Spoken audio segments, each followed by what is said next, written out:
part 2 to the Andy Foster interview. Other thing as well, two other things, but you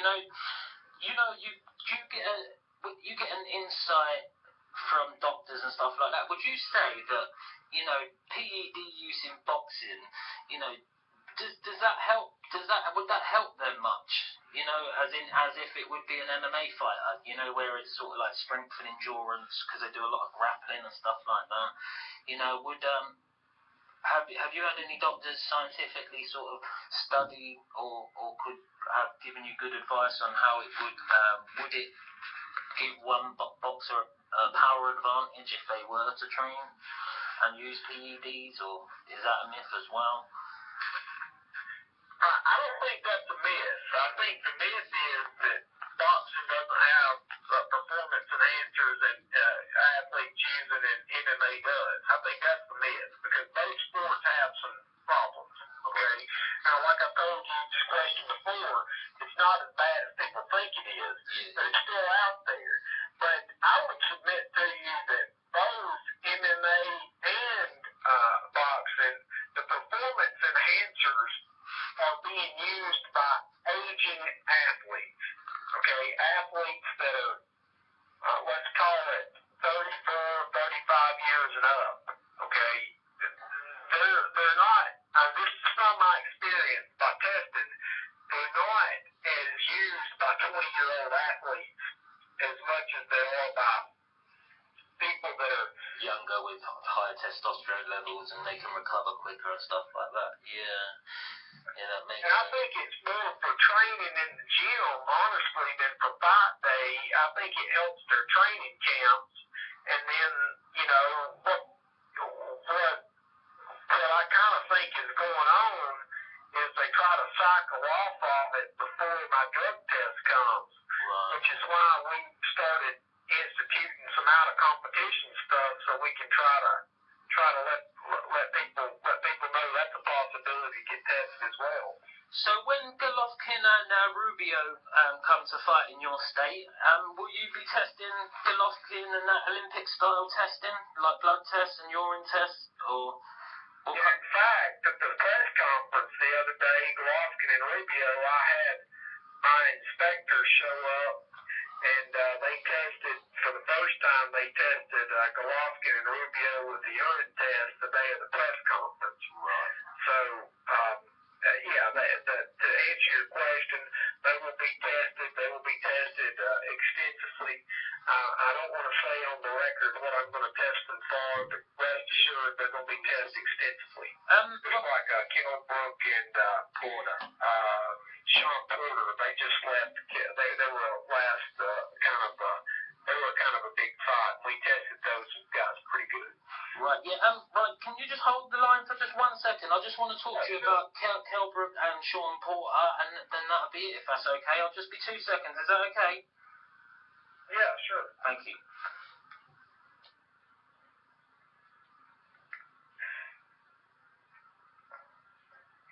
Right. Yeah, so with Sean Porter and Kilbrook, obviously I'm part of the British media over here, and obviously there was a lot of interviews with Kilbrook, and he was basically, they agreed on drug testing, like within the contracts at the beginning of their fight,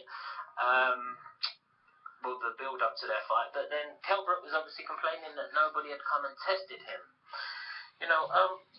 What actually, the testing started late, basically. What actually happened there? Can you say, or was it not agreed with the commission? I mean, I can say that we tested Mr. Book and Mr.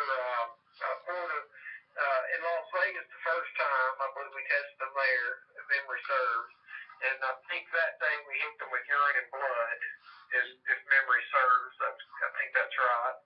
And then I want to say we tested them again sometime between then and the fight, and that was a urine only. And then the day of the fight, we got them with urine and blood. Okay. So yeah, they got tested pretty well then.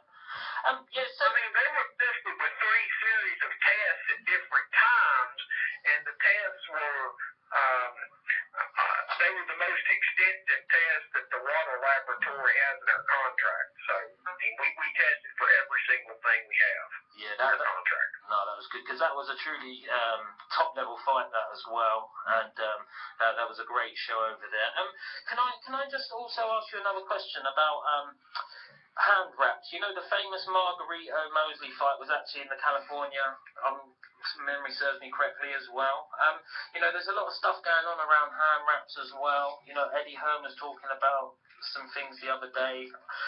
Basically, we sometimes see pictures, they're all over the internet, and bloggers talk about it and stuff. You know, tape going on the hand beforehand and stuff like that. When fighters are in the room, they're getting their hands wrapped and stuff like that. Who's there watching them? My inspectors. So you got the commission inspectors, and if for some reason the inspector leaves and the coach continues to wrap or whatever, they have to cut it off and start over. Yeah. So other than, you know, the extreme circumstances where someone's actually sort of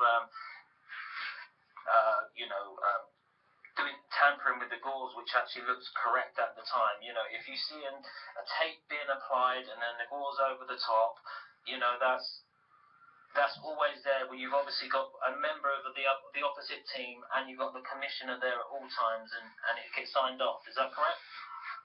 That's correct. Yeah. Yeah. So there's no way that in situations like that anything could ever go wrong. No.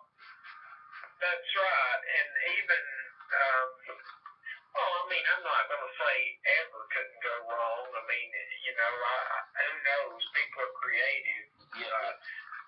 I don't think there's any way that something could go wrong, but who knows? Bad people might could think of something I hadn't thought of. But I will tell you one other precaution that we've added, and I'm sure other commissions do this as well, but what we do is for example, after Kell Brook and Sean Porter, we took their wraps from them.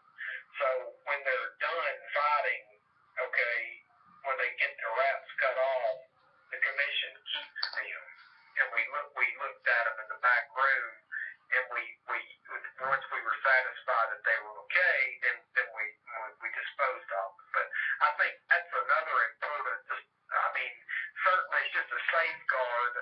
We're certainly fine with their procedure in the locker room and all the way out, but it's always good just to have that, just that in case anybody from the other side wants to look at it. Yeah, no, that's a great idea. That's perfect. You know, so when you put tape on the hand, what is the rules on that? You know, because hand wrapping is quite a strange rule as well. You know, some commissions and some people will say you can't put tape on the hand, but that's got to be impossible that you can't start off with a little bit of tape. Is that true? How does that work? What's the actual procedure with tape on the hand? Yeah, that's a question for my inspectors. You know, I have that in my book, but it's been a long time since I've done that. When I was, you know, when I tell my guys that they have to start with gauze, I let them put a little tape sometimes if there's an injury or some kind of issue, you know, or they've got some kind of issue on their hand.